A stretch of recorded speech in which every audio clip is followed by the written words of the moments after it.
दोस्तों, यह बात 100% सत्य है कि कोई भी व्यक्ति गरीब नहीं होता।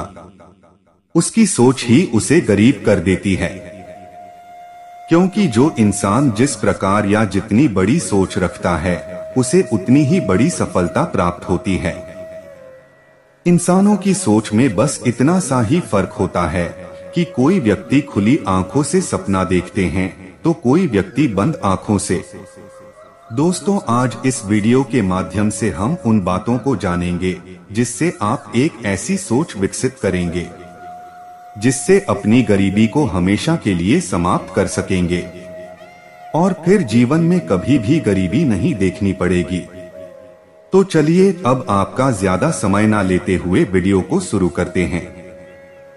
दोस्तों, एक समय की बात है, एक गुरु और शिष्य साथ में कहीं जा रहे थे।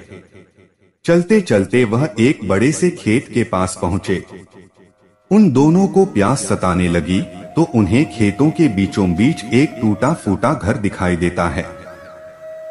अब गुरु और शिष्य दोनों लोग उस घर के पास पहुंच जाते हैं और उस घर के दरवाजे को खटखटाते हैं। तो थोड़ी ही देर में दरवाजा खुलता है और अंदर से एक व्यक्ति निकलता है जिसके साथ में उसकी पत्नी एवं 3 बच्चे भी आते हैं, जो बहुत ही फटे पुराने कपड़े पहन रखे थे। गुरुजी उन लोगों से विनम्र आवाज में कहते हैं, क्या हमें पीने के लिए पानी मिल सकता है? वह व्यक्ति अंदर से पानी लेकर आता है जिसे गुरुजी एवं उनका शिष्य ग्रहण करते हैं। फिर अचानक गुरुजी उस व्यक्ति से कहने लगते हैं, आपका खेत तो बहुत बड़ा है परंतु इसमें कोई फसल नहीं है, फिर आप लोगों का गुजारा कैसे चलता है? गुरुजी की ऐसी बातें सुनकर वह व्यक्ति कहता है, गुरुजी हमारे पास एक भैंस है जो काफी दूध देती है। वही दूध बेचकर कुछ पैसे मिलते हैं जिससे हमारा गुजारा हो जाता है। इसी तरह बातों ही बातों में शाम हो जाती है।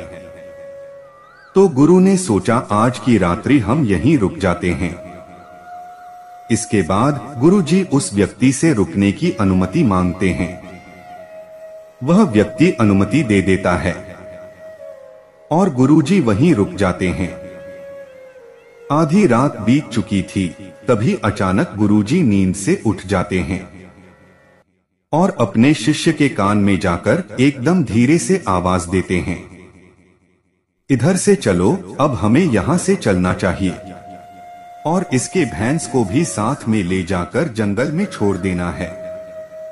गुरुजी की ऐसी बातों को सुनकर थोड़े समय के लिए शिष्य को विश्वास नहीं हो पा रहा था, क्योंकि ये वही गुरु हैं जो इतना ज्ञान दिया करते थे, परंतु आज पहली बार किसी के साथ गलत करने के लिए बोल रहे थे।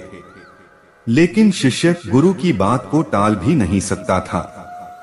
आखिर वह गुरु और शिष्य जंगल की तरफ उस भैंस को लेकर निकल पड़ते हैं और उस भैंस को जंगल में ले जाकर ऐसी जगह में छोड़ देते हैं जहां से उसका वापस आना बहुत मुश्किल था।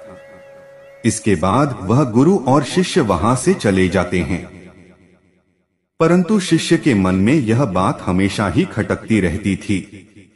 लगभग 10 वर्ष गुजर जाने के बाद शिष्य ही एक बड़ा गुरु बनता है।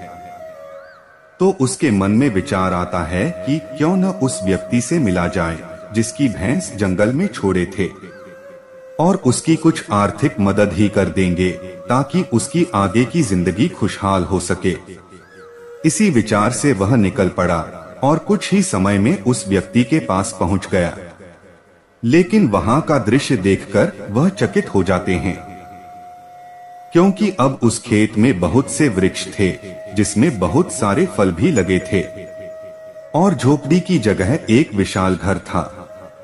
यह सब देखकर वो शिष्य मन में विचार करने लगा कि हो सकता है भैंस के चले जाने के कारण वह व्यक्ति सब कुछ बेचकर यहाँ से चला गया होगा, और यही सोचते हुए वापस लौटने लगते हैं। तभी उसकी नजर उस व्यक्ति पर पड़ती है, तो वहीं से उस व्यक्ति के पास जाकर कहते हैं, शायद आप हमें न पहचानते हैं, लेकिन कई वर्षों पहले मैं आपसे मिला था।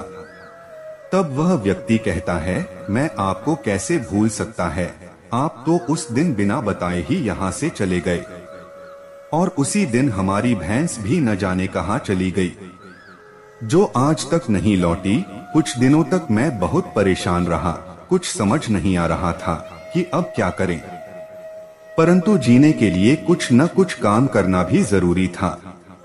इसीलिए मैंने लकड़ियों को काट कर बेचने का काम शुरू किया। जो भी पैसे मुझे मिले उसे मैंने अपने खेतों में खर्च करके फसल उगा लिया। फसल बहुत अच्छी हुई, जिसे मैंने फलों का एक बगीचा लगवा दिया, जिस बगीचे में बहुत अच्छे फल लगे, और आज मैं शहर का फल बेचने वाला सबसे बड़ा व्यापारी हो गया।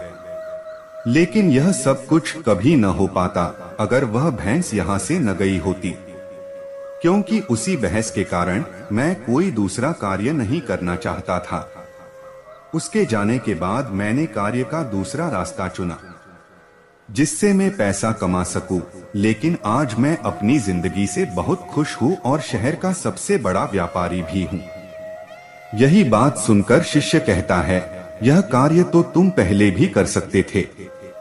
तब वह व्यक्ति बोला, कर तो सकता था, परंतु उस समय मेरी जिंदगी बिना मेहनत किए भी चल रही थी। इसी कारण मुझे कभी इस बात का एहसास ही नहीं हुआ कि मैं भी कभी कोई दूसरा काम कर सकता है।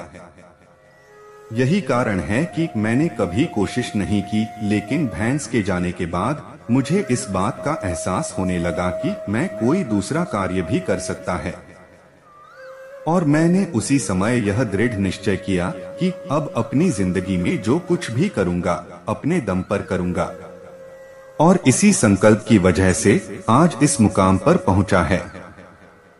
दोस्तों, इस कहानी को सुनकर इस बात को सोचना चाहिए कि कहीं आपके भी जीवन में कोई रुकावट नहीं है, और अगर कोई रुकावट है तो उससे आगे बढ़ने का प्रयास कीजिए। जो आपके पास है उसे खोने का भय मत करो, क्योंकि आपके पास खोने को बहुत कम है, लेकिन कामयाबी के बाद पूरी दुनिया प्राप्त करना भी आपके पास है। दोस्तों, आशा करते हैं कि यह वीडियो आपको अच्छी लगी होगी। इसी तरह और ही ज्ञानवर्धक एवं पौराणिक कथा कहानियों को सुनने के लिए कृपया चैनल को सब्सक्राइब करें, और वीडियो में एक लाइक करके कमेंट में लिख दीजिए, जय श्री कृष्ण।